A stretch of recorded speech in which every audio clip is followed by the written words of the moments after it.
Assalamualaikum warahmatullahi wabarakatuh. Salam bahagia Bapak Ibu hebat. Perkenalkan, saya Indah Mahmudah dari SD Salman Al Farisi. Saat ini saya mengajar di kelas 6 mata pelajaran PLH. SD Salman Al Farisi adalah full day school yang sudah berdiri dari tahun 1991. Terletak di tempat yang strategis, aman, bersih, indah, dan asri di kawasan Bandung Utara. Di dalam pembelajaran, kita sebagai guru harus memahami dan meyakini bahwa setiap siswa kita di kelas itu unik.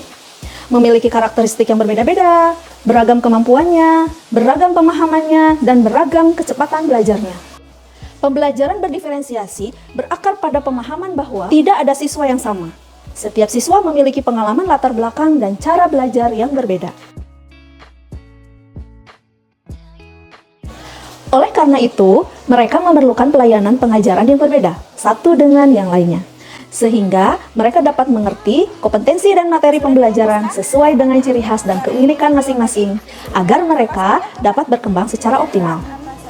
Guru perlu mengadaptasi pendekatan pembelajaran diferensiasi untuk menciptakan pengalaman belajar yang relevan dan memenuhi kebutuhan belajar setiap siswa. Pada konsep pembelajaran berdiferensiasi, yang saya lakukan tidak hanya memanfaatkan IT, tapi juga menjadikan lingkungan sekitar sebagai sumber inspirasi.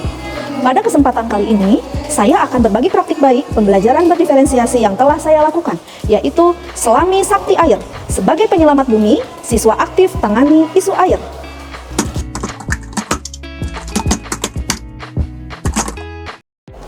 Berdasarkan hasil pengamatan guru selama proses pembelajaran, keaktifan siswa di kelas masih tergolong rendah.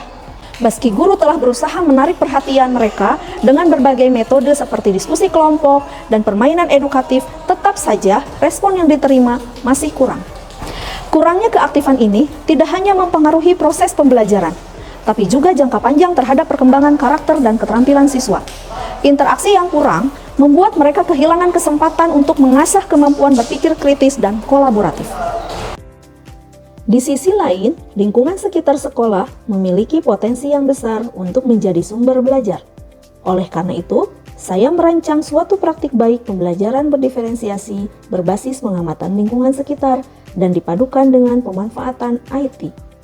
Pada pembelajaran diferensiasi ini, saya memanfaatkan Canva, Bluecat, dan Quizzes serta berbagai media online lainnya pada mata pelajaran PLH materi penanggulangan pencemaran air kelas 6 semester 1. Dalam praktik baik ini, saya berperan sebagai guru yang memiliki tanggung jawab dalam merancang dan melaksanakan pembelajaran yang kreatif, inovatif, bermakna, dan menyenangkan bagi siswa, serta dapat mengakomodir kebutuhan belajar siswa, menggunakan model, metode, dan media pembelajaran yang tepat dan inovatif sehingga dapat meningkatkan motivasi, keaktifan, dan hasil belajar siswa.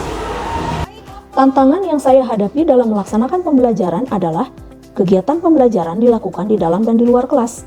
Manajemen waktu yang efektif dan efisien sangat dibutuhkan supaya seluruh rangkaian kegiatan dapat dilaksanakan dengan maksimal.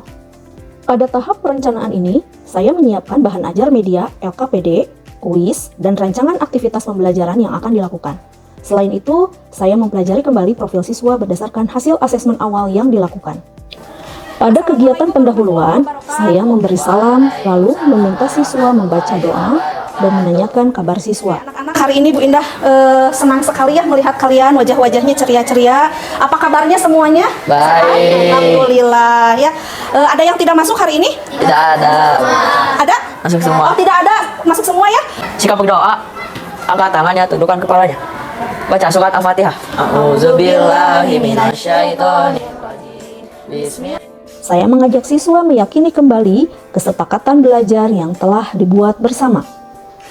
Kita kuisis dulu ya. Sebelum memulai pembelajaran, siswa diminta mengerjakan asesmen awal kognitif berbentuk kuis melalui aplikasi Quizzes. Silakan join ke kuisis. Dari hasil asesmen awal kognitif tersebut, saya membaginya menjadi 3 kategori, yaitu pemahaman dasar, pemahaman menengah, dan pemahaman tinggi. Perbedaan kesiapan belajar tersebut saya gunakan sebagai dasar pembentukan kelompok. Selanjutnya, saya menyampaikan tujuan pembelajaran, rencana kegiatan pembelajaran, manfaat, dan sistem penilaian, serta target pencapaian siswa pada pertemuan ini. Sekarang Aktivitas berikutnya adalah pemberian stimulus kepada siswa berupa gambar tentang pencemaran air. Kemudian, siswa menanggapi stimulus dari guru dan mengajukan pertanyaan serta berbagi pengetahuan yang mereka miliki tentang pencemaran air. Saya tidak membagi siswa ke dalam kelompok berdasarkan gaya belajar, sehingga tidak ada kelompok auditori, kelompok visual, maupun kelompok kinestetik. Namun, semua gaya belajar mereka terpenuhi melalui rangkaian aktivitas pembelajaran dengan diferensiasi proses, konten, dan produk.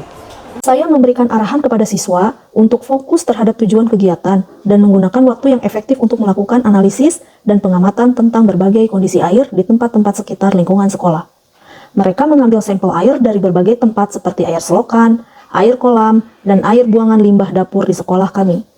Mereka berperan sebagai sang penyelamat bumi yang akan mengatasi pencemaran lingkungan.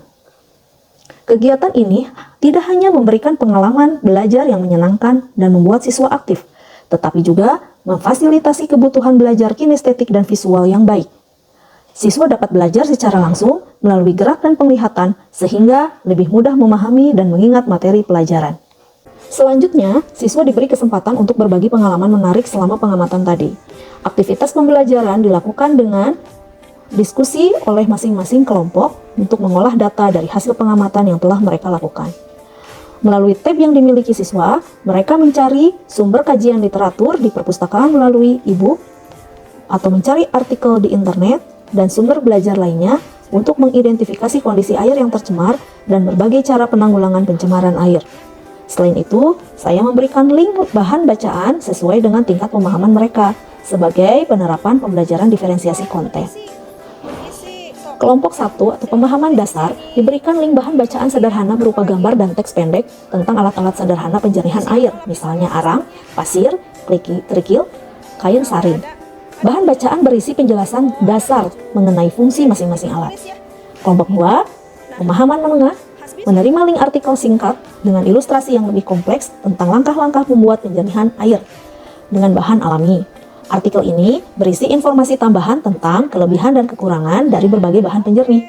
Kelompok 3 atau pemahaman tinggi, siswa diberikan bahan bacaan yang lebih mendalam tentang konsep penjernihan air, termasuk cara kerja setiap bahan dalam proses penyaringan. Mereka juga diperkenalkan pada beberapa metode penjernihan yang lebih kompleks, misalkan filtrasi menggunakan lapisan karbon aktif dan zat kimia tertentu.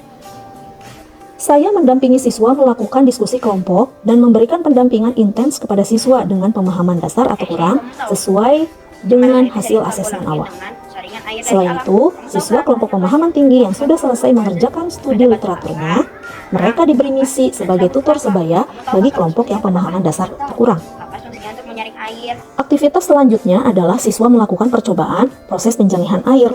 Pada penerapan pembelajaran diferensiasi proses, kelompok 1 atau pemahaman dasar melakukan eksperimen sederhana dengan menggunakan beberapa bahan dasar. Kelompok 2 atau pemahaman menengah diberi tugas untuk merancang model penjernih air yang lebih kompleks menggunakan tambahan bahan seperti arang dan kapas. Guru memberikan arahan umum, tetapi siswa ditantang untuk menentukan urutan bahan yang optimal sendiri. Kelompok 3 atau pemahaman tinggi diminta merancang penjernih air dengan beberapa lapisan tambahan seperti lapisan karbon aktif dan kain penyaring ganda. Mereka juga ditantang untuk menjelaskan alasan pemilihan bahan dan fungsinya secara ilmiah. Aktivitas selanjutnya, mereka membuat laporan hasil percobaan secara individu sesuai dengan minat mereka.